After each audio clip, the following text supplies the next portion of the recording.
noite maravilhosa que Deus nos deu, né? Vamos, hoje, já estamos chegando na metade praticamente do trimestre, passa rapidinho, né? Temos 13 lições, essa é a 6ª lição. Quando a gente for ver, isso já está terminando já o trimestre novamente. Na verdade, já até foi anunciada já a próxima revista, né? Que é de Romanos. Bom, meus irmãos, a paz do Senhor para todos, prazer enorme estar aqui com vocês. Semana passada eu estava acompanhando online lá, as performances do Alex aí, estava mandando bem pra caramba. Eu estava lá, estava longe, mas estava acompanhando. Antes de qualquer coisa, eu quero lembrar os irmãos que semana que vem é a nossa, falei no Alex, ele apareceu ali, agora ali, estava assistindo ele. Semana que vem nós temos a nossa maratona EBD. Na verdade, a gente vai ter até a Bereana antes disso, mas a maratona é um evento fantástico. E esse ano a gente estipulou estipulou, né? A gente pensou num tema bem interessante. Eu digo que não é um tema teológico, é um tema de comportamento, o tema desse ano é posicionamento. De alguma maneira a gente está buscando conscientizar a igreja da necessidade que a gente vai ter cada vez mais de se posicionar em determinados aspectos da nossa vida, na vida social, na vida política, né? E os palestrantes, os temas que foram preparados para esse ano são muito, muito maravilhosos. Mais uma vez, as pessoas que não sabem, o evento ele é multicapital. A gente vai ter participando Rio, Brasília, Pernambuco, ou Recife, né? Pernambuco, Curitiba e São Paulo. São 6 palestrantes.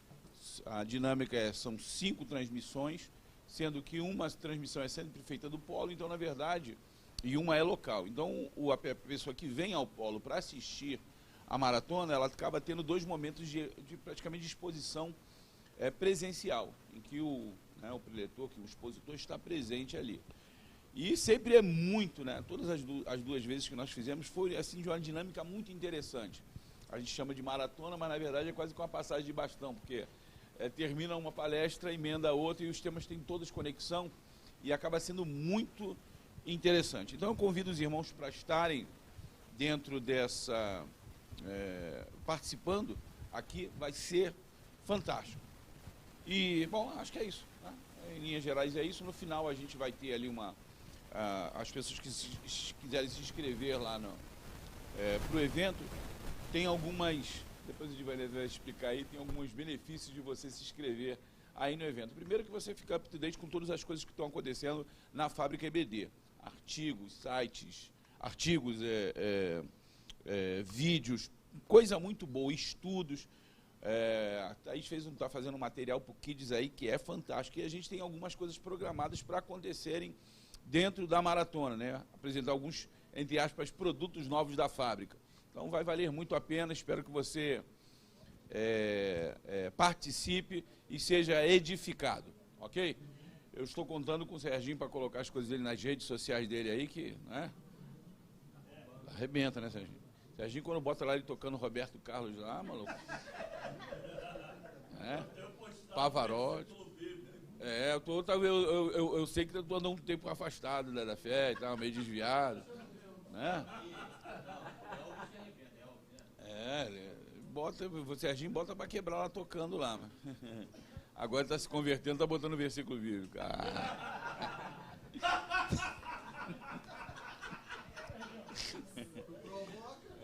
Provoca, né?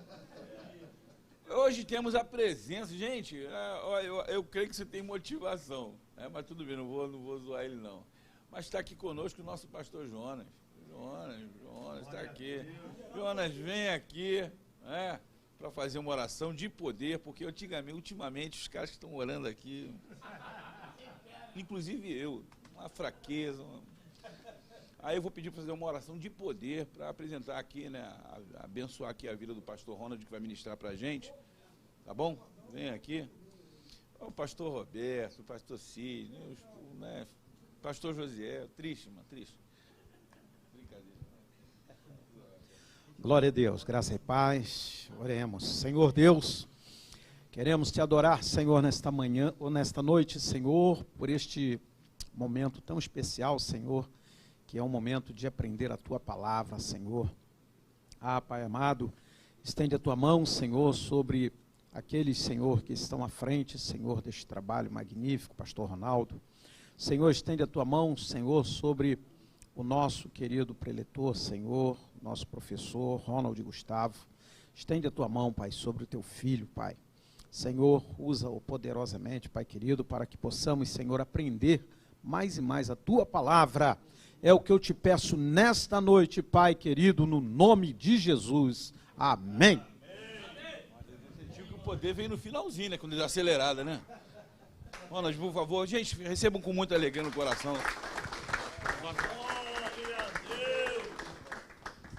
Amém. Boa noite, pais e meus irmãos, tudo bem? A gente está aí nessa lição maravilhosa sobre o livro de Reis. Deus abençoe a vida do pastor Ronaldo, sua casa, sua família, toda a equipe da IBD, todos os amigos presentes, os irmãos que estão nos assistindo online, a transmissão.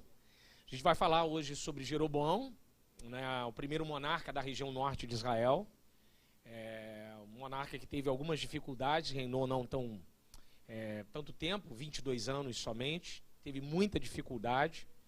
E a gente vai ver a respeito das suas dificuldades, o que ele passou a respeito do seu momento ali de reinado, de governo, e cada vez mais aumentando a distância entre o sul e o norte de Israel.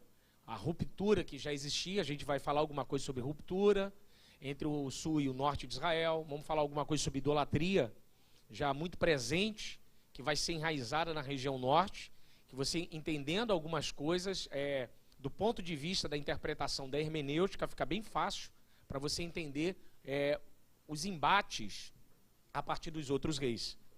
Então, o textuário está em 2 Crônicas 13, verso 6, contudo levantou-se Jeroboão, filho de Nebate, servo de Salomão, filho de Davi, e se rebelou contra o seu senhor.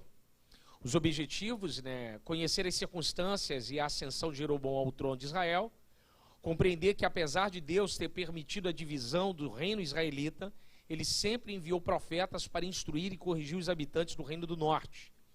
Conhecer as principais características do reinado de Jeroboão e as suas implicações, e aplicar as verdades espirituais dessa lição à vida cristã.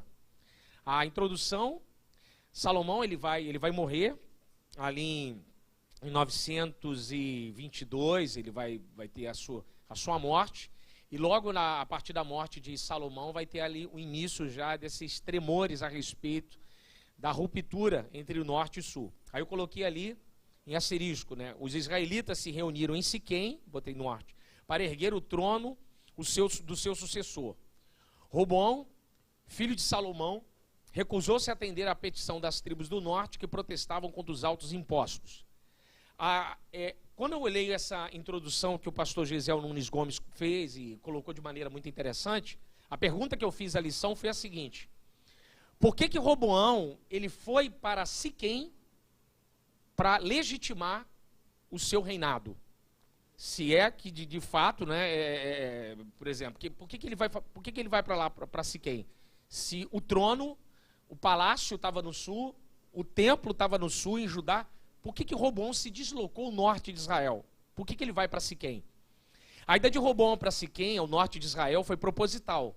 O futuro monarca queria tentar legitimar o seu governo ante as tribos do norte, pois com certeza já sabia a força de Jeroboão naquela região. Você vai lembrar que havia já a profecia de Aías, a respeito que Jeroboão reinaria no norte. Mais à frente eu vou colocar algumas implicações que vai ocorrer a respeito do norte. Então o que Roboão faz? Ele vai escolher nada mais, nada menos do que Siquém. Eu queria que você abrisse sua Bíblia aí. 1 Reis, capítulo 12. 1 Reis, capítulo de número 12, verso 1, que é o texto, logo após a morte de Salomão, vai falar aí, o autor de Reis vai falar sobre esse deslocamento de Roboão a Siquém.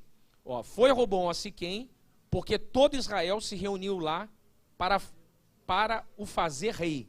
Todo Israel se reuniu lá. A ideia de Israel, a ideia de todo Israel se reuniu lá é a ideia do norte.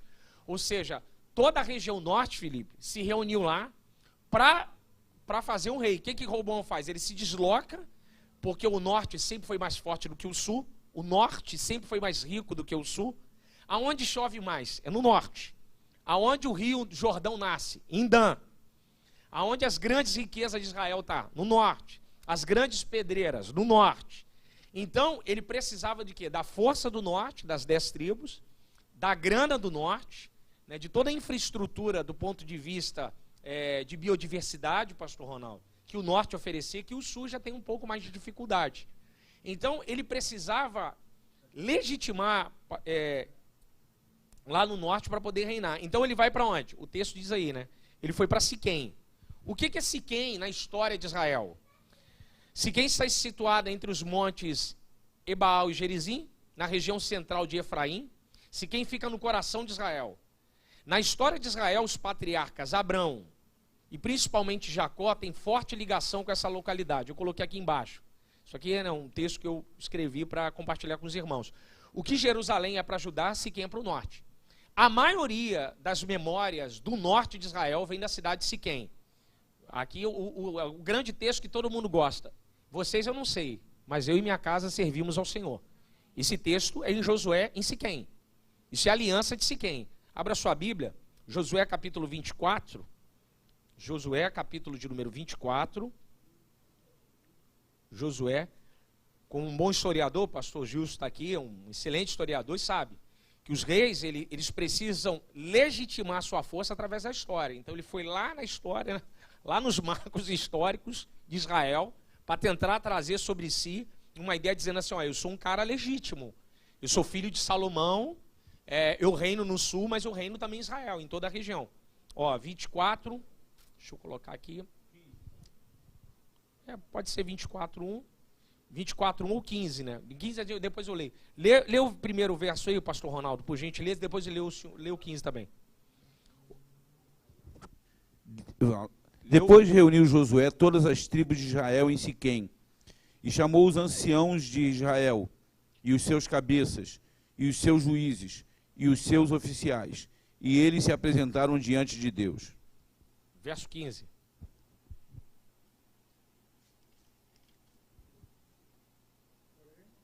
Espera aqui.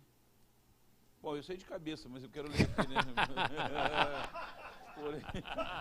Tudo bem, gente. Desculpa aí, gente, vamos lá. Porém, se vos parece mal aos vossos olhos servir ao Senhor, escolhei hoje a quem servais, se aos deuses a quem serviram vossos pais, que estavam além do rio, ou aos deuses dos amorreus, em cuja terra habitais. Porém, eu e a minha casa serviremos ao Senhor. Então, olha que coisa interessante. Josué, ele faz essa aliança, eles chamam essa aliança de Siquém. Essa aliança é conhecida em hebraico como El-Berit, né? O Deus da aliança, ele tem esse nome. Por quê? Por que tem esse nome? Porque existe lá escavações com o santuário do templo de El-Berit. Nessa caravana você não foi não, mas na próxima, Israel, você vai. Pouca gente, pastor Ronaldo. Deixa eu repetir, nessa você não foi não, mas na próxima você vai. Amém. Então tá bom então, porra. Vou dar uma chance, né, pastor? Gostei. Então, o que ele faz? Todas essas 3 situações em Israel do norte são templos importantes. Você tem Siquém, você tem a região de Betel e a região de Dan, que é a nascente do Rio Jordão. Né? São 3 regiões extremamente importantes. Aqui ali está o link do site, né? Eu vou deixar os slides aqui dispostos. Do lado esquerdo, Monte Gerizim, né? Ali, eu estava com fome, eu comi um R ali, pastor, sabe? Eu botei Gerizim, mas é Gerizim. E o Monte Ebaal, Monte de Maldição. E aqui no meio, o nome desse templo é o Templo de El-Berit. Se você abrir a sua Bíblia em Juízes 9:4, o texto de Juízes 9:4 vai falar sobre esse templo, já no livro de Juízes. O livro de Juízes 9:4 já fala a respeito do templo do Deus da Aliança em Siquém. E deram-lhe 70 peças de prata da casa, aí algumas versões está Baal-Berit, mas é El-Berit, é o Senhor da Aliança, o Deus da Aliança, com as quais alugou Abimeleque uns homens levianos e atrevidos que o seguiram. Então, quando o Robão vai para a região de Siquém, esse santuário tem lá. Ele vai para uma região histórica de Israel. O que ele está querendo dizer? Eu quero fazer uma aliança. O cara não é bobo, né? Ele está fazendo política, pastor Jonas. Eu quero fazer uma aliança. Ele está querendo legitimar o trono dele com a região norte, que ele sabe que é uma região grande. Ele tá, no sul já está resolvido. Eu tenho o templo de Jerusalém, o meu palácio, papai morava... Ele é garoto Zona Sul, região Zona Sul, né? Ele é igual o pastor Ronaldo, o pastor Gilson, tudo Zona Sul. Essa turma de Zona Sul, pastor Jonas. Então assim, Edivanei, tudo Zona Sul, essa turma, tudo Felipe, essa turma toda. Então, Roboão, ele é garoto Zona Sul. Ele precisa legitimar o trono dele na Zona Norte, lá em Israel. Ele precisa ir lá para cima e dizer assim, cara, eu tenho que mostrar esse povo que eu tenho força. Então, para ele poder legitimar, ele vai fazer tipo uma espécie de trazer a memória. Então, ele vai para lá, não é à toa. Então, por que coloquei isso de introdução? Para que quando você for dar aula, você pode fazer um pouco dessa introdução, abrir, já mostrar que essa ida a Roboão lá não é uma ida à toa. Não foi assim, ele foi soprado pelo Espírito Santo. Não, ele foi fazer política. Aquilo dali é fazer política. Ele queria se mostrar para o povo que ele tinha força legítima para poder reinar e ficar melhor, ficar contra Jeroboão. O início da decadência da porção do norte de Israel, né? Jeroboão e Roboão vão fracassar nos seus governos, isso é fato. Tanto Roboão fracassa no sul, quanto Jeroboão fracassa no norte. Roboão vai ter um problema chamado Sisaque, que é um faraó, que eu acho, pastor Ronaldo, que quando Jeroboão fugiu lá para o Egito, para ficar com Sisaque, eu acho que Jeroboão contou algumas coisas, o texto não diz, mas ele passou um bom tempo até a morte de Salomão lá. Provavelmente o faraó fala assim, mas e aí, como é que é Jerusalém? Rapaz, lá o soldado tem escudo de ouro, o templo é de ouro. Quando Roboão faz 5 anos de reinado, o que Sisaque faz? Rouba os escudos dos soldados e vai roubar o tesouro da casa do Senhor. Provavelmente Jeroboão foi...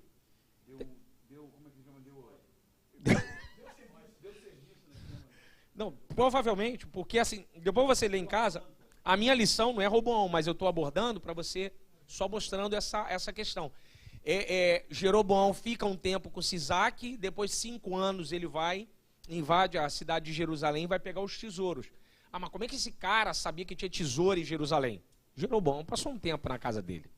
E se senta... Apesar de que todo mundo conhecia. Também.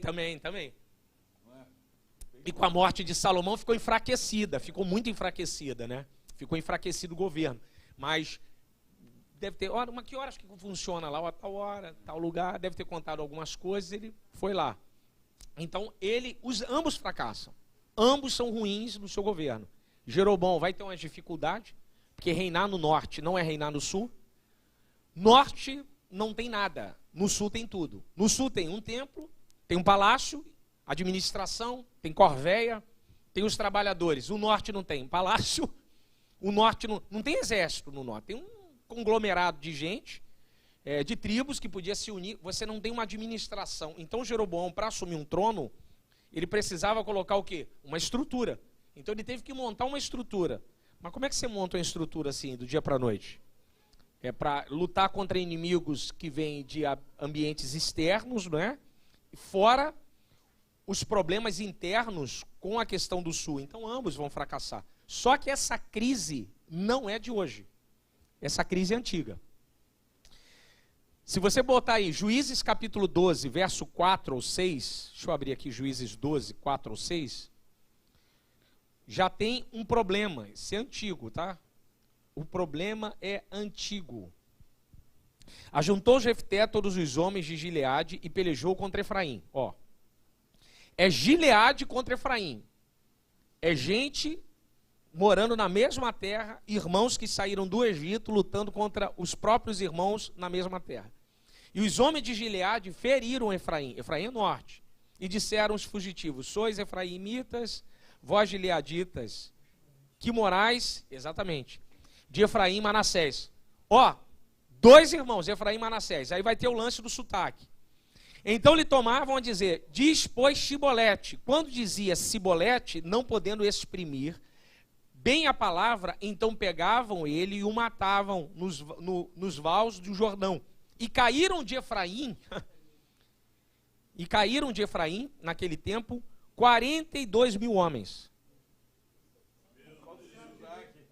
Só por causa disso. Ah, pastor, mas isso acabou. Abre aí Mateus 26, 73. Mateus capítulo 26, verso 73. Ah, pastor, acabou. Acabou nada, mano. 26, 73. Deixa o pastor Ronaldo, que ele está perto do microfone aí. Lê de novo aí, pastor. Por favor. 26, 73. Diz aqui. E daí a pouco, aproximando-se os que estavam ali, os que ali estavam, disseram a Pedro: verdadeiramente também tu és deles, pois a tua fala te denuncia. Que fala? Tu falas como um galileu. Um sotaque diferente, a pronúncia é diferente quem morava no sul. Eles aqui estão no sul, estão perto do templo.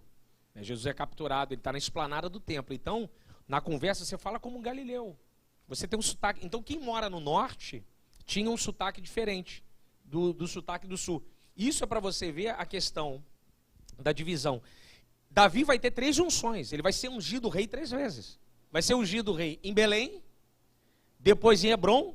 A terceira unção é a mais fantástica. 2 Samuel 5,3. Em Hebrom, ele é ungido novamente em Hebrom. Só que pelos anciãos de Israel, o norte. O norte vai descer o azeite sobre a cabeça de Davi, assim, ele é rei. Então, no momento que Davi sobe do trono, tanto o norte quanto o sul, apaziguam um pouco da crise, mas já há um problema de bairrismo ali, problema de enfrentamento. A coisa não começou com Jeroboão, a coisa vem nascendo desde o período dos juízes. O problema de Israel foi a implosão de dentro para fora. É o problema de muita coisa. A rebelião, quando você não tem princípio de autoridade, o que mais destrói um país são as rebeliões internas. Por que alguns ministérios fracassam? Rebelião. Vai contra o princípio da autoridade. Qualquer ministério, todo reino dividido contra si mesmo não subsiste.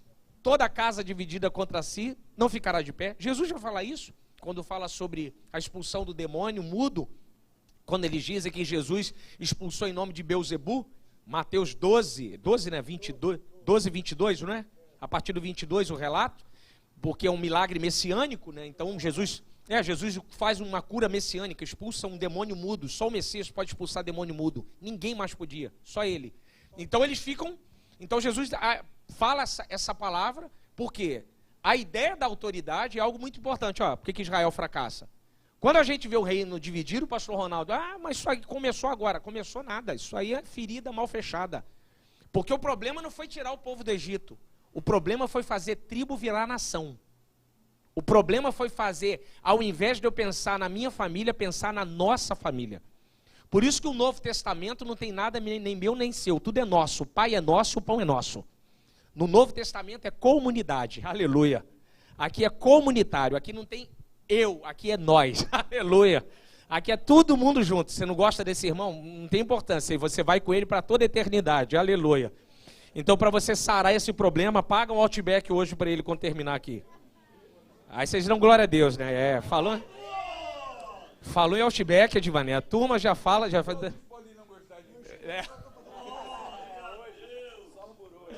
Só por hoje. Então aqui, ó, essas três referências sobre a questão da batalha. Por exemplo, a mais perigosa de Davi não foi de Absalão, foi de Amasa, foi a insurreição de Seba. A de Seba foi a mais difícil. Abra sua Bíblia, deixa eu ver aqui, 2 Samuel 20. Deixa eu botar aqui a partir do verso 1.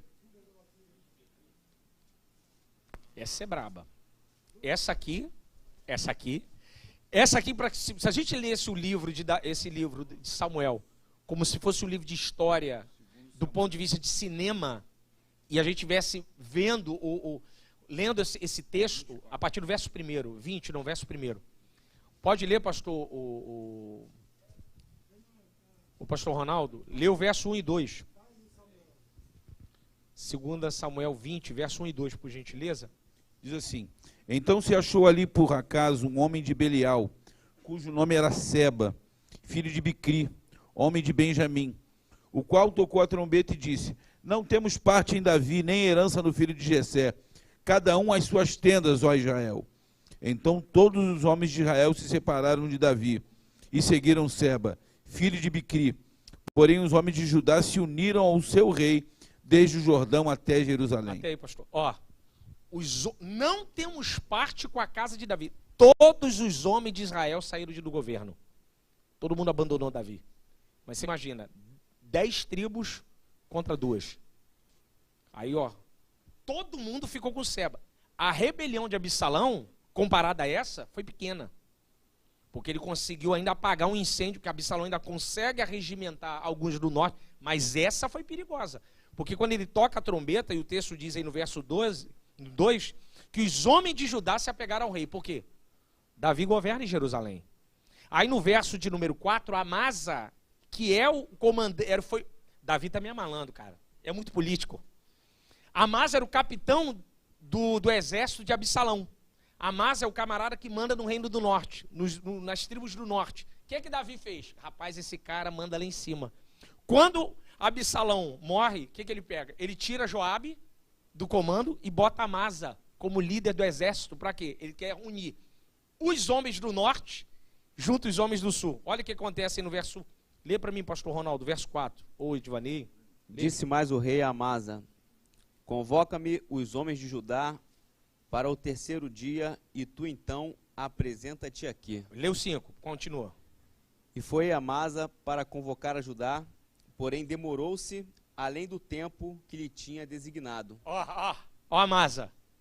Por que ele demora? Por que Amasa demorou? Que ele quer que Davi perca o trono. Ele quer que o norte vença. Isso eu estou falando em Davi, irmãos. Isso é num período de Davi. Então a coisa, quando você vê uma ruptura de Jeroboão e Roboão, não foi do dia para a noite. Não, irmão. Isso aqui é igual goteira. É uma ferida maltratada. Um princípio de divisão, se não for tratado no início, ele consome toda a coisa ruim. Não é? Uma laranja podre, se não for ficar fora do cesto, o que acontece com as boas laranjas? Começa a apodrecer, parece que tem uma força, né, negativa, invisível. Então, o reinado de Davi, ele consegue ainda, Salomão aplaca alguma coisa, porque o reino de Salomão cresce de muito, doutor Ivana, cresce bastante, fica muito forte, muito próspero. Mas mesmo assim você ainda tem movimento de ruptura, mas você tem homens extremamente fortes de liderança. Eu estava falando com o pastor Ronaldo aqui, a gente conversando em off, fora aqui da transmissão, e ele falou assim: poxa, o Ronald, e Davi era como é que você falou? Era um cara forte, né? E teve problemas, você usou um termo, princípios de rebelião, alguma coisa assim que você falou aqui, que Davi era um homem forte, e mesmo assim passou pelo que passou. Passou pelo que passou. Davi, isso aqui é Davi, irmãos. Isso aqui é Davi, velho. Oi? Ele não lembra o que falou. Ele não lembra, o pastor Ronaldo. Não, tá velho não, não faz isso não, pastor. Que velho o quê? Oi? Cabelo preto. Depois que vai botar essa tinta na camisa. Então, irmãos, assim, isso aqui é para vocês verem, quando vocês abordarem na sala de aula, ou na igreja de vocês, nas ADVEX, quando vocês têm que entender que a ruptura não começa em Jeroboão. Não começou. Isso aqui é algo antigo. Isso aqui é uma ferida não tratada. Isso aqui é um problema. Pode falar, Alex. Pastor? Inclusive, a casa só não caiu para Salomão, porque a Bíblia diz bem claro que por amor ao pai dele. Por isso que ele não ia dividir o reino de Salomão. Por amor a Davi. Senão ia cair ali mesmo. Porque assim, o Alex, Salomão ele vai cometer alguns equívocos, a gente vai ver um pouco mais para frente, que vai aumentar a ferida, a coisa vai ficar muito aberta. Então, os homens do norte, porque assim, o norte é muito forte, o norte é muito rico, é muito próspero. Pô, você tem Jerusalém ali é perto do deserto da Judéia. O norte, ficou lá em cima, cabeceira, nascendo do Rio Jordão. Então, se o norte quisesse, pastor, não, vamos bloquear o rio. Acabou, filho, acabou, bloqueia o rio, acabou. Acabou. Por isso que o milagre de Elias é fantástico, porque ele fala que não vai chover onde mais chove. E eu fico encantado. Ele manda, olha, não vai chover, mas, pô, Elias, aqui chove muito, mas aonde não chove, onde chove muito é que não vai chover. Por isso que o milagre de Elias é fantástico. Ele manda parar de chover onde chove muito. Não é para pregar isso nas ADV aqui não, tá? Isso, a mensagem é minha, vigia. Então, pelo menos dá um nome. Então, assim, o norte sempre foi muito rico do ponto de vista de meio ambiente, recursos naturais, armamento, religião, o sul. Mas tudo começa no norte. Santuário de Siló. Siló, irmão, norte. O norte era o centro de irradiação da cultura de Israel. Os homens iam para Siló, depois vai para Siquém. Depois vai para o santuário de Betel, onde Jacó vai ter experiência. Depois que a arca vai para Jerusalém. Mas é tudo norte, irmão. Então a cultura do norte era muito forte. Então não era muito fácil a coisa. A coisa foi bem complicada. A revolta de Jeroboão começa principalmente por causa que Salomão vai escravizar o povo. Ele vai colocar os homens em trabalho forçado. 1 Reis 11, 28. Trabalho escravo. Algumas bíblias falam assim, trabalho forçado, é escravo. É o Estado falando assim, ó, vai trabalhar. Mas Salomão, rapaz, Salomão, isso é no final do reino dele. Ele faz isso só com quem mora no norte. O pessoal da Zona Sul, não. Só para o pessoal da Zona Norte. Quem mora na Zona Norte vai sofrer, Zona Sul não sofre. Aí você pensando que é só hoje, né? Isso é desde a Bíblia. Entendeu? Ó, verso 28. Ora, vendo Salomão que Jeroboão era valente, capaz, moço laborioso, pôs sobre todo o trabalho forçado da casa de José. O que é a casa de José? Norte. Jeroboão, você vai trabalhar em toda a casa de José lá, todo mundo, couro nele. Isso vai acontecer então que ele foge para o Egito. Após a morte de Salomão, ele retorna para assumir o governo das tribos do norte. Então, assim, a ruptura aconteceu. Deus é por causa disso que ele irrompe contra Salomão. E ele diz assim, o profeta Aías vai aparecer no verso de número 30, se você quiser olhar a sua Bíblia, 1 Reis 11, 28. Verso 30, ele vai rasgar a capa em 10 pedaços. 31, Deus vai falar que Jeroboão vai reinar nas 10 tribos. Aí, por amor a Davi, meu servo, como o Alex tinha falado muito bem, a cidade que escolhi de todas as tribos de Israel. Ele diz que por amor a Jerusalém, a cidade de Davi não vai cair. Porque Deus intervém. Porque o norte é a maioria. O norte era mais forte. Então, assim, Deus interveio na história. Então, por causa disso, dessa intervenção, é que a coisa se mantém. Mas a ruptura acontece principalmente, pega fogo, porque Salomão coloca alguém da família para trabalhar escravo. Escravizou o próprio povo. Pensa comigo. Israel é conhecido como o povo que foi escravo do Egito. Aí vem Salomão no final do reino, escraviza um povo que a marca dele é ex-escravo. Você acha que Deus fez o quê? O que Deus fez no trono? Irou. Eu te botei no trono para você governar o meu povo, tu vai escravizar o meu povo. Vai perder a metade. Arranca a metade do reino. Deus irou, irmão. Deus não se deixa escarnecer, irmãos. Às vezes a gente pensa que Deus não está fazendo nada, mas está, porque a justiça dele vem. A gente acha, demora. Não demora não, vem na hora, certinha. Salomão não percebeu isso. Ele vai morrer, não vai ver o reino dividido, mas o final de Salomão é extremamente triste. Aqui eu vou fazer uma provocação a vocês para a gente fazer um debate aqui. Eu vou botar até água aqui que o couro vai comer. Deixa eu botar uma provocação aqui, ó. Isso aqui é uma provocação minha para vocês aqui. Aías, em nome de Deus, tinha designado Jeroboão rei do norte. Sim ou não? Sim ou não, irmãos? Então ele foi para lá, Jeroboão, você vai reinar. Outro profeta, Semeias, quando Roboão reuniu suas forças para sufocar a rebelião, ordenou-lhe que desistisse, declarando que o fato ocorrido era a vontade de Deus. Deus tinha falado para Roboão: Roboão, não interrompe, eu quero esse negócio. O profeta falou. Vamos continuar. O interessante é que a elevação de Jeroboão ao trono tenha seguido pelo menos formalmente o modelo de elevação a Saul e Davi. Designação profética por aclamação popular. Aí eu pergunto a você, Jeroboão não seria mais legítimo do que Roboão? Isso é para vocês pensarem um cadinho aí.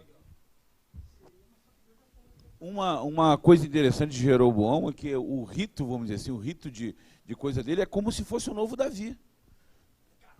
Eu amo esse homem, gente. É verdade, inclusive a profecia, tudo. Exato. Ele é legitimado por Deus. Então, minha análise não está ruim. Não, de maneira nenhuma. Roboão não tem isso. Não. Roboão é aquele tipo de sucessão. Filho de Zona Sul. Playboy. Sucessão geracional, esse é meu filho. Mas eu pergunto, por que com Israel, por que Judá funciona a sucessão? Por causa de Davi. Nunca a casa de Davi apartará do trono. Porque Cristo precisava nascer da linhagem davídica. Jesus, filho de Davi, tem misericórdia de mim. Porque no caso de Jeroboão, quando o pastor Ronaldo falou, foi perfeito. É muito parecido com Davi, cara. Aclamação popular, um profeta falando, não é? A força, né? Um cara que vem do Egito. Davi fugiu também para a terra dos filisteus, ficou estrangeiro. Ele vem do povo, não vem da casa real. Ele não vem da casa real, exatamente, vem do povo. Jeroboão, mesmas coisas. Roboão não, Roboão tem diferença. Você entendeu a dificuldade do norte em aceitar Roboão? Porque o povo sempre vai olhar um olhar diferente quem é identificado entre ou aquele que sai de dentro do palácio. Então tem sempre aquela... Irmão, pode falar, tá? Isso aqui é aula, isso aqui é uma provocação. Quem?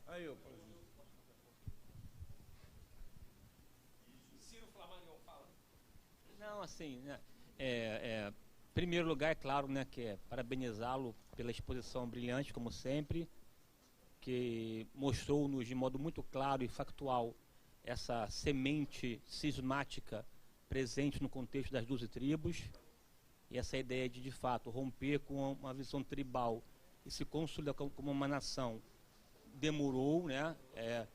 Aí haja vista a própria situação do contexto teocrático, N juízes preocupados sobretudo com as suas tribos, sem atentar para a demanda da nação como um todo. Quando Samuel entra, minimamente, dá essa ideia de unidade, uma ideia embrionária que vai se construindo, porque dos juízes ele teve uma hegemonia sobre as 12 tribos, tanto que quando ele apresenta Saul a essa aceitação em tese de Saul, ele tem a legitimidade de estabelecer isso, mas mesmo no tempo de Samuel, que apresenta Saul, é importante salientar que o povo benjamita, né, a tribo de Benjamim, já de certa forma está desgostosa,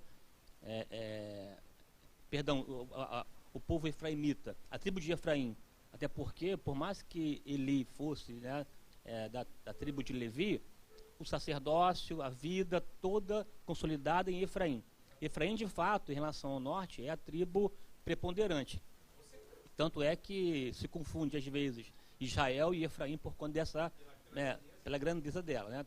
No entanto, o poder, porque enquanto há alinhamento do líder para com Deus, a semente cismática não brota, não germina. Ela acaba sendo abafada. Assim.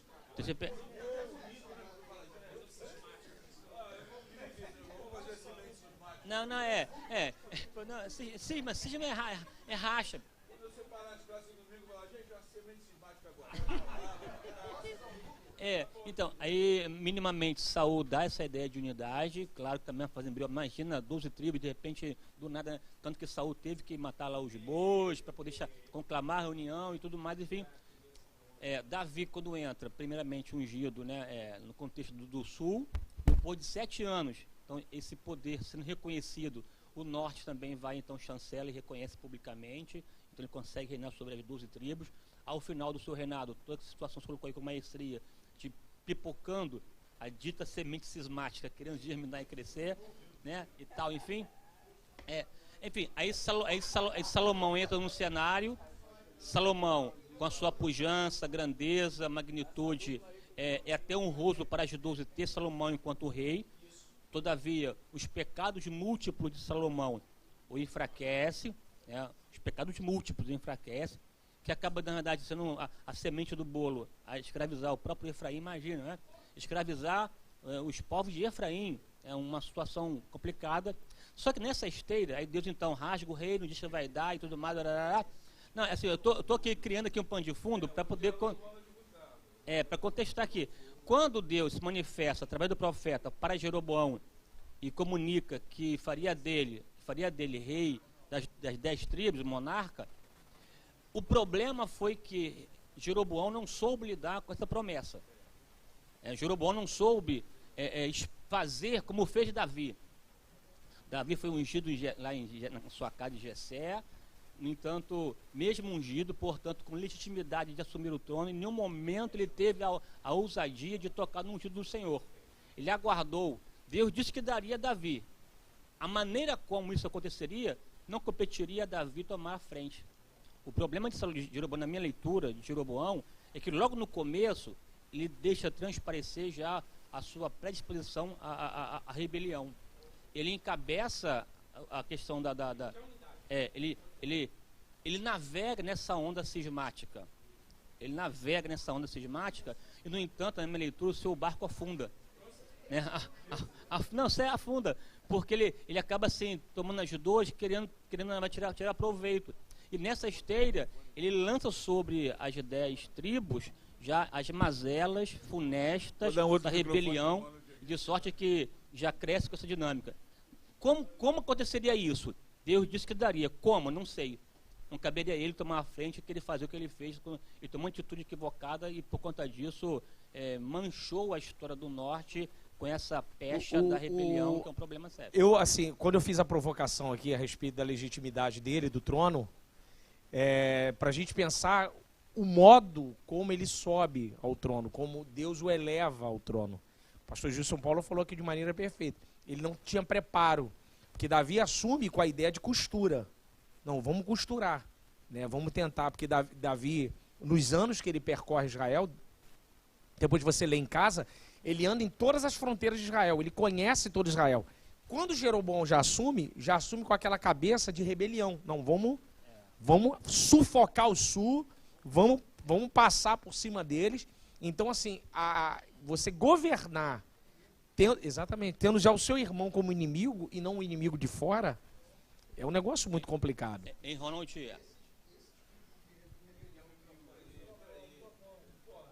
porque, olha...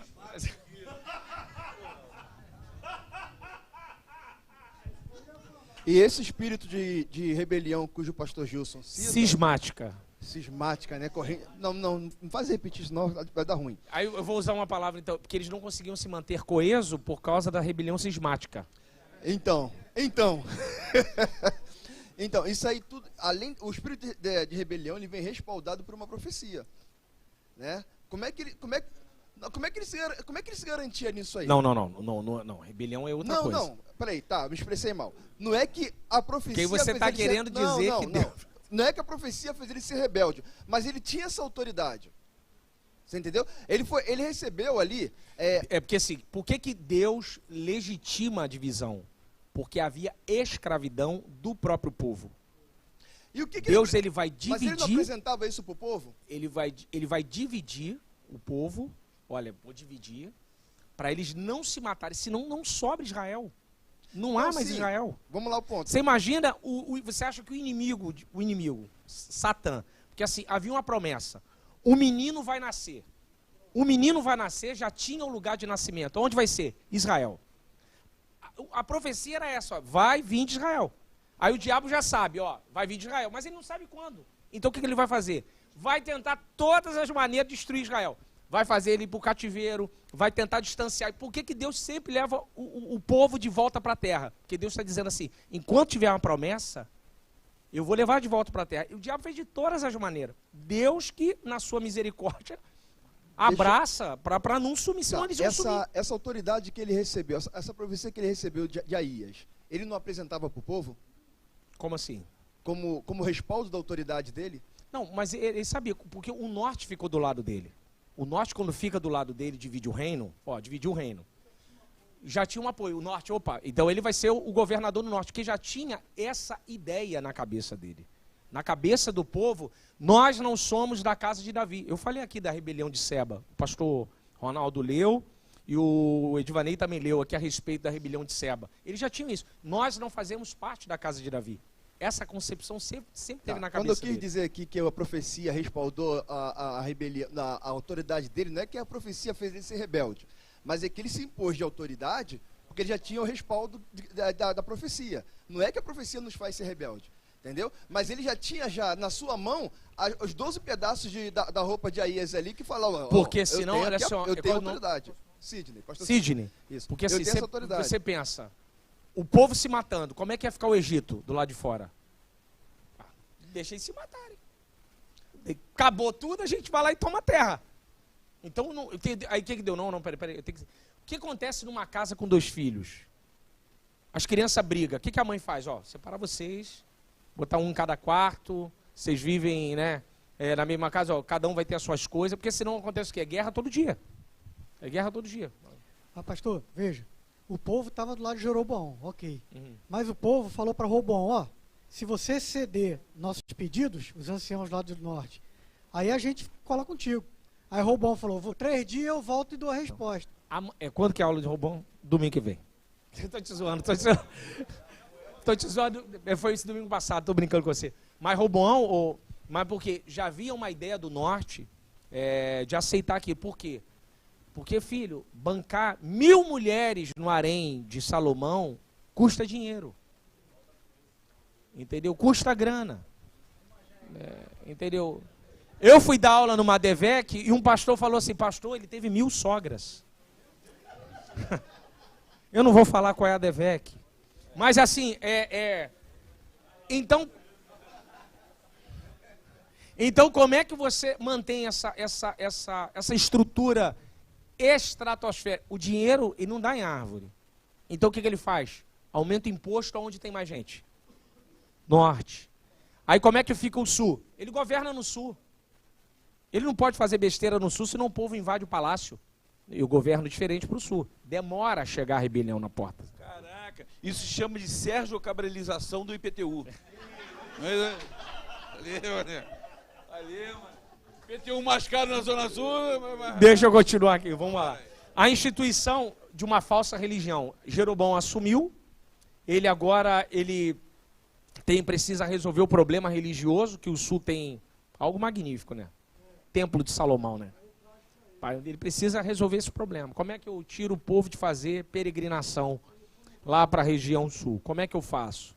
Ele precisa resolver um problema. Então ele vai usar o poder legitimador da religião para tentar travar o povo, para ficar o povo do lado dele. Então ele vai mexer numa série de coisas. A primeira coisa, ele vai alterar a iconografia, como o pastor Gesiel Nunes Gomes coloca na lição. Né? Ele coloca lá os bezerros. O novo local de culto, olha lá, Dan e Betel. Lembra que eu falei? Siquém, Dan e Betel. Ele usa os mesmos locais que eram usados em Israel, no Reino do Norte, como local de culto. Sempre usou. Dan e Betel. Ele vai só dar uma melhorada na estrutura. Instituiu novas lideranças religiosas, né? 1 Reis 12, 31b, e mudou o calendário religioso. Então ele cercou o povo de todas as formas. A festa é em outra data, vocês não precisam mais peregrinar para Jerusalém. Ele está tentando mudar o quê? Todo o sistema de adoração para que o povo fique do lado dele. E ele não é um cara burro, ele é um cara inteligente. Ele utilizou bezerro. Por que ele utilizou bezerro? Por causa de algo antigo que Israel tinha. Os bezerros do norte. O norte sempre teve uma relação muito forte com bezerro. Com touro. Abra sua Bíblia. Êxodo 32, verso de número 24. Êxodo 32, verso de número 24. Êxodo 32, verso de número 24. Então, eu lhes disse, quem tem ouro, tire-o, e deram a mim, e eu lancei no fogo. Olha a palavra de Arão. Essa palavra aqui, deixa eu ver como é que está RC. Eu não sei como é que está RC aqui. Deixa eu ver como é que está RC. A mesma coisa da ARA, da revista atualizada. Eu acho que todas as versões. Me deram o ouro e eu lancei no fogo. E saiu esse bezerro. Saiu. Ó, saiu. Você entendeu? O que Arão está querendo dizer? Cara, isso é coisa divina. Deus quis isso. Saiu o bezerro. A palavra de Arão para o povo é a mesma palavra que Jeroboão vai usar. Se você olhar a sua Bíblia aí, no verso de número 4 de Êxodo, verso 4b, vê aí verso 4b aí, ó. Verso 4b, tá aí, ó. Então, recebendo das mãos, trabalhou o ouro com o burril e fez dele um bezerro fundido. Ele falou para Moisés que saiu, mas a gente percebe que não saiu, foi feito. Então disseram, são estes, ó Israel, os teus deuses que te tiraram da terra do Egito. Marca aí, ó. 1 Reis, capítulo 12, verso 28. 1 Reis 12, 28b. 1 Reis 12, 28b. E pelo que o rei, tomando conselho, fez 2 bezerros de ouro e disse ao povo, basta de subirdes a Jerusalém. Vês aqui teus deuses, ó Israel, que te fizeram subir da terra do Egito. Ele usou a mesma frase, a mesma citação que Arão fez. O que ele está querendo dizer? Legitimar. Olha, nós temos esse bezerro, ele que nos fez sair da terra do Egito. Você vai ter uma profecia de Oséias, capítulo 8, verso de número 5. Oséias, capítulo 8, verso 5. Oséias 8, 5. Depois a gente vai, aí é mais... Oséias... Eu nunca ia achar Oséias aqui.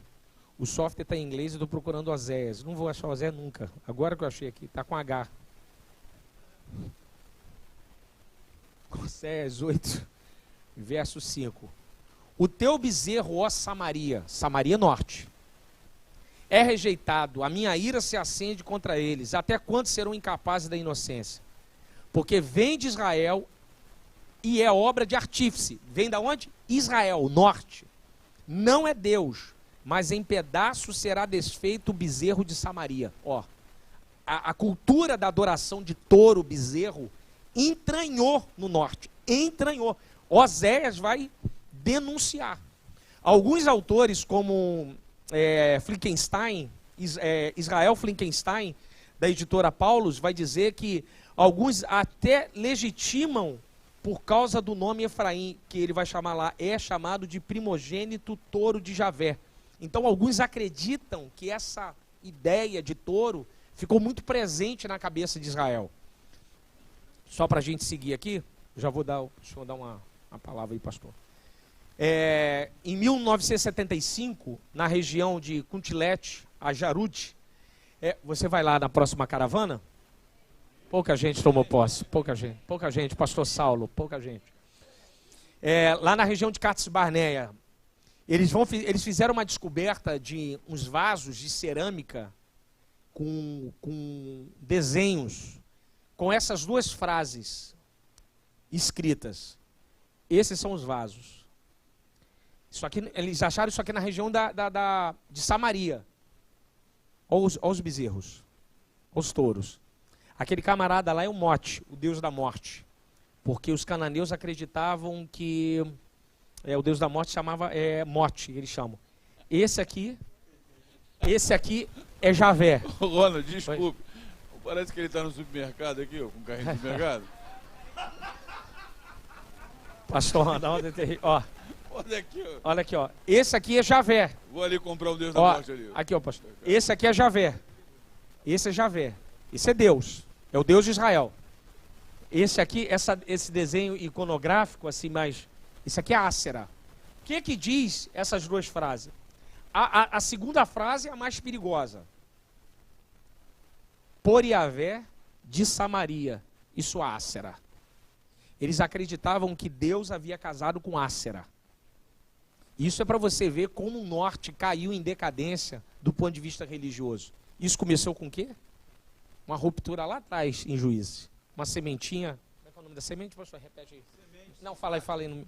A semente cismática. Semente cismática. Como diz o pastor Gilson Paulo, teve essa ruptura. Então a coisa não foi muito fácil. Os bezerros do norte, essas inscrições, eu já expliquei isso aqui, a respeito, aí tem algumas referências, Salmo 106, 19, vai falar também a respeito sobre o touro. Então, assim, o culto ao touro, esses símbolos de bezerro, para eles, ficaram muito presentes. A coisa não foi tão fácil. O Deus que cumpre a sua palavra, o Deus, o Senhor da história, não permitiria que seus intentos eternos não se cumprissem. E o que ele faz? Do sul para o norte, ele vai enviar um profeta que vai vaticinar sobre Jeroboão e vai condenar o governo e vai profetizar o nascimento do rei Josias 3 séculos antes. 1 Reis capítulo 13, se você quiser abrir a sua Bíblia, 1 Reis 13, eu gosto muito desse texto, porque 1 Reis capítulo 13, 1 Reis 13, 1 Reis capítulo 13, só o verso primeiro. Eis que por ordem do Senhor, veio da onde? Veio da onde? A Betel. O homem de Deus e Jeroboão estava junto ao altar para queimar incenso. Só até aí. Ele veio da onde? Não, ele veio de Judá. Por que Deus enviou um homem de Judá e não levantou o profeta de Betel? Isso vai acontecer muito agora. Mas vai acontecer muito. Existe um John Bright, História de Israel, aquele livro azul, de capa azul. Bright fala uma coisa muito bacana. E ele diz que Deus começa a trazer profetas de fora, porque os profetas da mesa ficavam dentro, costumavam se vender. E a profecia dele não era uma profecia legítima, doutora Ivana. Então Deus traz de fora. Eu gosto da fala de John Bright, que é um teólogo, e é uma fala sensacional, porque ele não fala do ponto de vista profético, ele fala do ponto de vista teológico. Os líderes religiosos ou sacerdotes que Jeroboão coloca, na verdade são escolhidos por ele, não são escolhidos por Deus. Comem na mão dele. Exatamente. Aí o que ele faz? Calou o povo. Então, para ele se legitimar no poder, ele fala assim, poxa, então eu estou agradando Deus. O que Deus faz? Traz lá de Judá. Porque Deus é assim. Se os de dentro não fala, Deus traz de fora. Deus é assim. Mas ele não deixa de falar, ele vai trazer de longe. Aí ele traz lá de Judá. Ele vai lá e denuncia o pecado de Jeroboão. Ele escuta, Jeroboão aceita, profetiza Josias. O altar vai ser quebrado, vai ser fendido, e o rei vai ser ferido. A graça no Antigo Testamento é manifesta. 1 Reis 13:6, isso é graça. Porque o Antigo Testamento, lei, pecou, não tem perdão. Ele pede, não cara, ora, intervém aí, o que Deus faz? Recupera o braço dele. Isso é graça, a gente chama disso de manifestação da graça. Mais uma no Antigo prova Testamento. que Jeroboão era alguém amado por alguém Deus, amado, só que segue um caminho diferente. Só que segue um caminho diferente. Como Deus havia colocado ele no trono, Deus só estava tentando consertar ele. Para ver se ele melhora. Para tomar, não, cara, vem para cá, vira para cá. Mas ele não, muito, vou usar um termo Gilson Paulo, empedernido, né? Muito firme, não queria, né, resolver, não tinha abertura para o Espírito Santo, pastor, não tinha abertura de jeito nenhum. Impermeável, né? O camarada não tinha jeito, mas Deus vai trazer de fora. O problema é que o velho profeta de Betel, pastor Ronaldo, havia um profeta em Betel. Aí quando você for dar aula, você for estudar em casa hoje, você tem que fazer essa pergunta. Por que Deus não usou o profeta de Betel? O pastor Ronaldo acabou de falar aqui, ó. Jeroboão tinha escolhido. O norte estava do lado do rei. Aías era um grande profeta, poxa, provavelmente ali da casa de Siló. Semeías referências ainda de relacionamento da região de Siló. Então, igual a Samuel, mesma coisa. Então, eles ficam quietos. Ele não sai do propósito quando Jeroboão convida ele. Ele vai encontrar um profeta que está sentado à toa. Aí eu botei, cuidado com quem está à toa. O couro comendo no reino, pastor Jonas. Um pecado grosso. E o profeta sentado à beira do caminho. Né? Sem fazer nada, como se tudo tivesse bem. Ele vai pagar o preço da desobediência. Aqui que eu quero, o pastor Ronaldo, levantar essa bola aqui, ó. A graça agiu na vida de Jeroboão, mas o profeta morreu. O profeta que falou a respeito da cura foi morto por causa da desobediência. Aí eu te pergunto, isso é uma provocação. Eu pergunto e você responde. Por que Deus não perdoou o profeta e curou Jeroboão? Pergunta aí, irmão, aí do seu lado aí. Faz esse debate aí. Vai lá. Gilson, é 1 minuto para tu responder. Vai lá. Cadê o microfone? Vai. Não, ele disse que não quer não, tá zoando. Deu um microfone na mão do Gilson, é a coisa... Não, mas se bem que tem uma resposta, uma sugestão de resposta essa pergunta tão hermética que tu fizeste.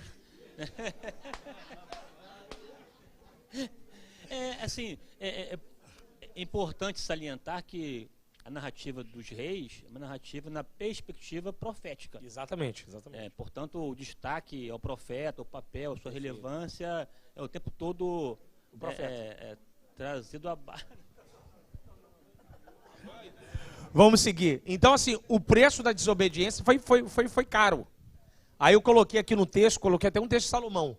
O fim é melhor do que o início. Né? O fim é sempre melhor. Ele não terminou bem, ele terminou mal. Né? Ele se desviou do caminho. Ô, pastora. Não vai. Você não vai me passar vergonha, vai fazer passar vergonha aqui, não. Esposa do chefe. Uma semente cismática na minha casa. É só uma sugestão de resposta. Pode falar, pastora. Ao invés do profeta recusar, ele tinha que ir lá para denunciar. E ele não fez isso, ele se omitiu. Então, não é porque ele fugiu da situação, ele tinha que enfrentar a situação como um homem de Deus. Como ele não fez o que tinha que fazer, Deus tirou. Porque assim, o profeta de Betel, doutor, como o pastor Ronaldo falou, eu gostei da colocação.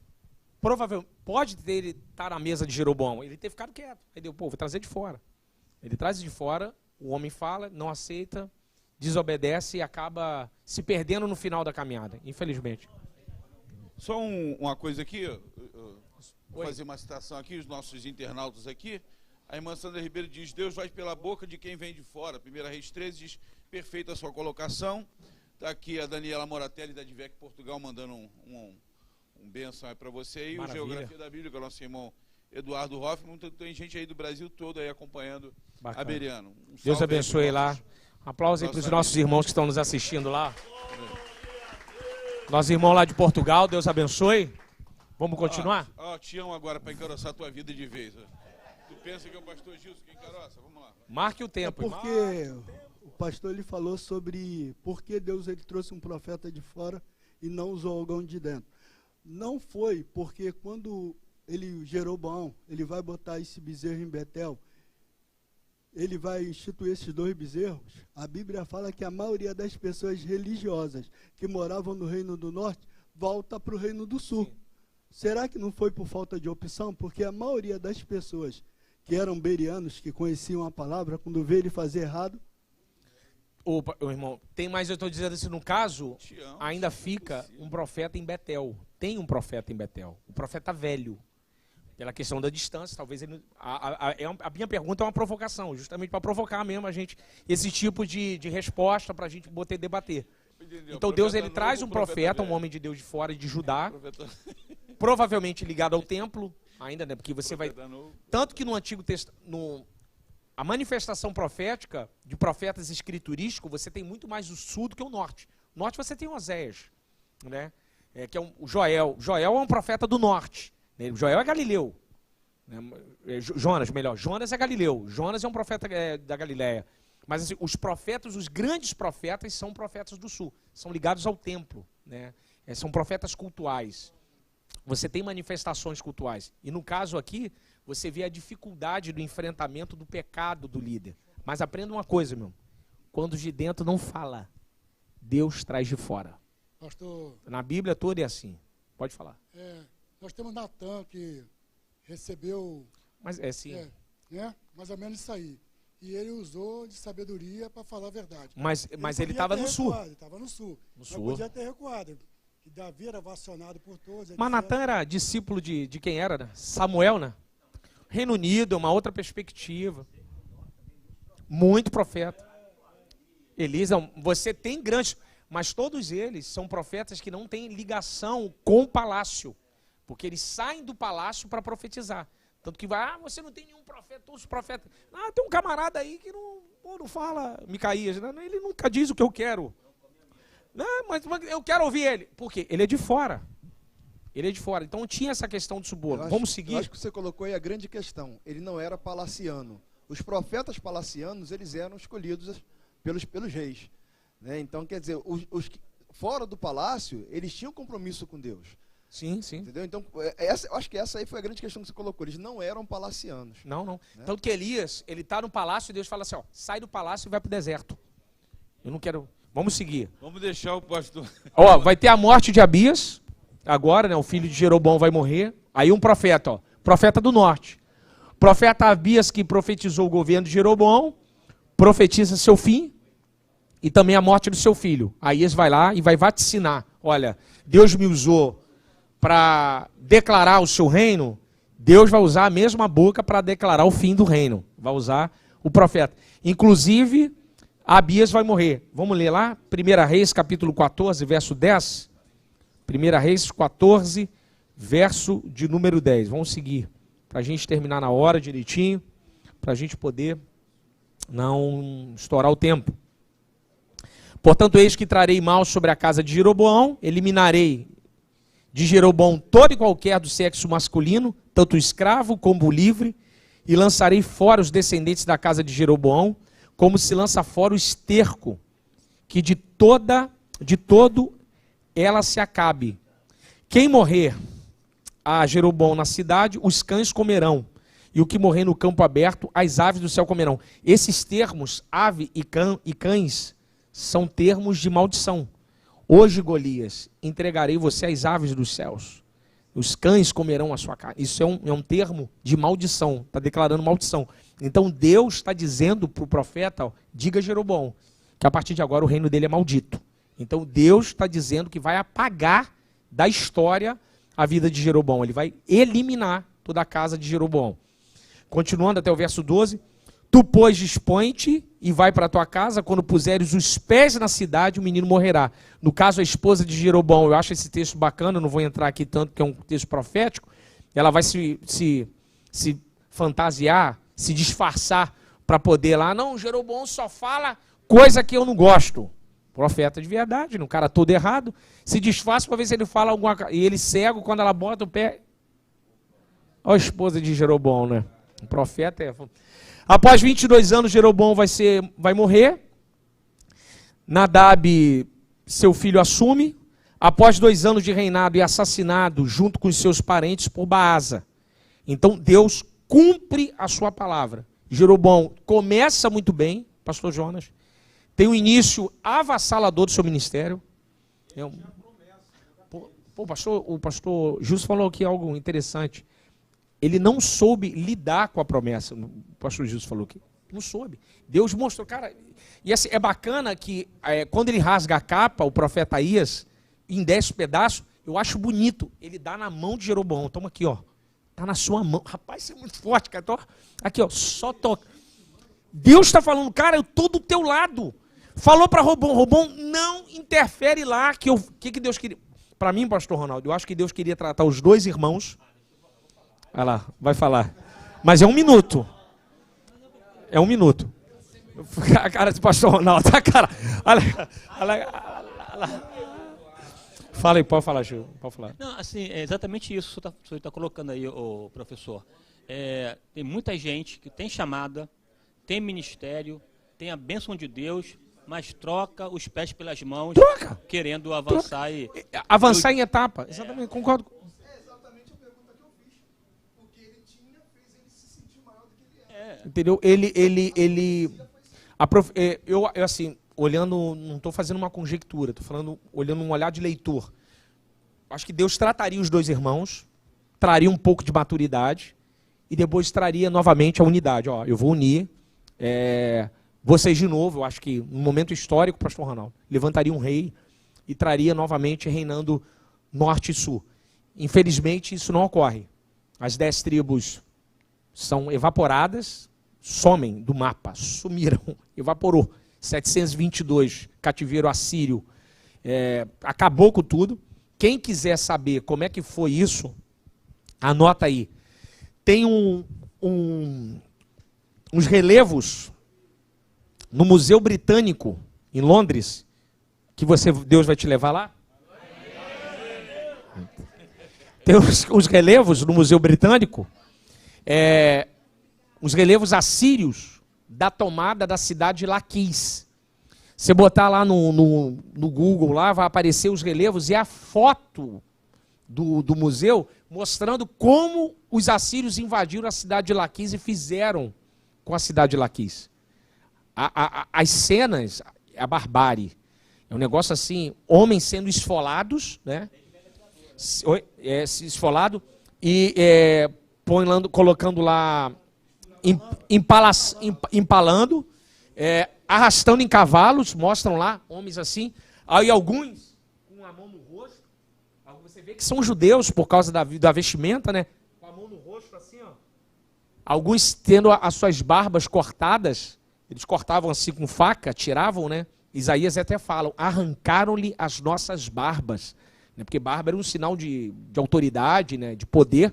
Então eles faziam muito isso, arrancavam assim na maldade mesmo. Então, a tomada de Laquis, para você ver como é que o norte acabou. O norte acabou, irmão.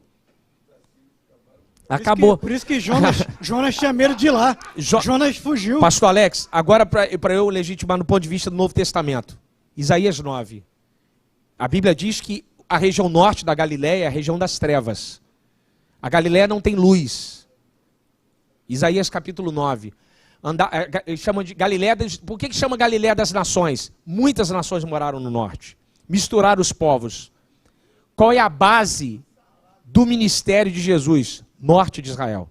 Jesus nasce em Belém, mas qual é o apelido dele? Galileu, o Nazareno. Jesus está dizendo, onde as trevas reinou, eu vou levar a luz. Eu vou restaurar o meu povo. Eu vou restaurar o meu povo. Então por que Jesus fica no norte? Por que o primeiro milagre é transformar água em vinho? Porque ele está dizendo, eu vou trazer de volta aquilo que o norte perdeu. Eu trago o amor de volta, eu trago a luz de volta, eu trago a beleza de volta. Eu trago a graça, por isso que é o norte, por isso que é o Galileu. Nazaré, por acaso vinha alguma coisa boa, ele vem lá, por isso que ele fica lá. Porque ele está querendo dizer o seguinte, aquilo que os homens jogaram fora, eu vou mostrar para o povo, para o homem, que ninguém pode jogar fora aquilo que o Pai me dá. Ele reconstrói novamente. Aleluia. Olha que coisa bacana. É muito bacana, é muito bacana. Amém. Amém. Pastor, interessante que o senhor botou ali que Nadab reinou no lugar dele. Se o primeiro filho dele não tivesse morrido, Abias, ele concorreu tanto com Roboão, que o nome do filho de Roboão também que reinou era Abias. Exatamente. Seriam os dois reis Abias, do sul e do norte. Exatamente. Só que o filho dele morreu, o de Roboão foi um excelente rei que depois passou para Asa. Exatamente. Mas a concorrência dos dois era tão grande, enquanto os dois morreram, ficaram batalhando um contra o outro até morrer. A casa de Jeroboão e Roboão, eu coloquei no verso aqui. A guerra contínua. E para a gente concluir, eu coloquei aqui o verso final de Eclesiastes, capítulo 7, verso 8, né? O melhor é o fim das coisas do que o princípio. Deus abençoe a sua vida. Obrigado, pastor Ronaldo, pastor Edvanei, pastor Gilson, meus amigos. Algumas perguntas foram respondidas hoje aqui de maneira fantástica. O pastor Gilson tanto gostou de dar uma aula com dois, né? Que hoje dava impossível aqui. Né? Semente cismática foi fantástica aqui. Descobri algumas coisas interessantes, respostas que tive hoje. Os assírios que fizeram isso no cabelo do Serginho ali. Né, Serginho? Querido, só eu vou falar algumas coisas importantes aqui da maratona, só falar alguns temas que eu acho que vale a pena vocês saberem, né, o que vai acontecer. O pastor Gilson vai abrir aqui a programação, a transmissão do Rio para o Brasil e até para fora, vai se iniciar com o pastor Gilson. A palestra dele vai ser na maratona Ética Cristã e a Pós-Modernidade, Pontos e Contrapontos. Vai ser seguido logo depois pela nossa palestrante de Recife, que é a irmã Nel Cavalcante, a professora Nel Cavalcante, que vai preparando nossos filhos para um mundo anticristão. É a nossa representante lá de Belo Jardim, uma mulher fora de série. Na programação local, que vai ser ministrada aqui pelo nosso líder nacional de jovens aqui, o pastor Gabriel Pinheiro, onde estão os cristãos? Porque não podemos nos omitir da sociedade. A maratona é posicionamento, os temas estão todos ligados a essa vertente, essa ideia. A quarta palestra vai ser de Brasília para aqui, para todo o Brasil. O nosso pastor William Miranda vai falar sobre cristianismo e indústria cultural. E aqui da palestra de Curitiba, pluralismo, inclusivismo e exclusivismo. O que são essas correntes? Pastor Rafael Moraes, lá de Edevec, da Jaraguá do Sul, vai trazer isso aqui. Né? Vai falar de alguma maneira porque que Josué diz lá, né? Ó, você escolhe quem vocês querem ser, eu e minha casa. Isso é exclusivismo. E eu tenho falado isso nas reuniões, nas lives do NPC, né? A nossa religião é uma religião exclusivista. Exclusivista. Mas nós não, né, ao contrário do que as pessoas pensam, nós entendemos que qualquer um pode ter a sua religião. Qualquer um pode ter. Eles só não podem tentar colocar o evangelho no mesmo patamar dessas religiões, que Jesus Cristo está acima de todo e qualquer, né, sistema religioso, né, do que o budismo, o confucionismo, o islamismo. Jesus Cristo é Deus, e ele ressuscitou. E aí, meu irmão, não tem... Se comparar Cristo com outros deuses, aí é brincadeira. Então, vamos lá. E por último, só ele ressuscitou. E o último, olha só, preste atenção, fechando com chave de ouro, o nosso professor Túlio Pereira, lá da DVK Alphaville, um cara espetacular, vai falar sobre a ousadia de pensar diferente num mundo de extrema complexidade. São temas extremamente atuais, temas, né, que valem a pena a gente estar por dentro, conhecer, para a gente poder se posicionar melhor. A gente tem feito um trabalho, não só a Fábrica EBD, mas também está aqui, por favor, né? O pastor Gilson, ele é um agente duplo. Ele trabalha com a gente aqui no NPC, mas também desenvolve um trabalho fantástico, junto à assessoria lá do vereador Alexandre Esquerdo, que é nosso pastor aqui, e ele tem um trabalho do Parabellum. Eu já vesti essa camisa aqui, linda, linda, Parabellum. Está aqui, ó. O pastor Ronaldo está fazendo aqui, pensando em ganhar essa camisa, né? Já ganhei. Já ganhou? Ah, então tá bom, beleza. Né? Tá aqui, por favor. Você vê, o meu modelo não é muito bom não, mas a camisa é... Né? Essa camisa belíssima aqui, né, Gilson? Está vendendo aqui, pessoal que quiser comprar. Eu usei ela lá, no meu passeio. Duas camisas a R$70. Uma a 40, duas a R$70. R$35 é o preço da camisa, né, que a gente comumente cobra aqui. Parabellum, é bonita pra caramba. Quem quiser comprar... Ah, essa é do Vaninho? De Vanei? O Vanei tá de pintinho amarelinho hoje ali, né? Pintinho amarelinho ali. Serginho, tá com saudade de você, Serginho. Eu também. Essa risada tua é conhecida em todo o Brasil, Serginho. É verdade. Todo o Brasil. Quando lá em Portugal ri, o Alexandre de Moraes está rindo lá, né? Ah.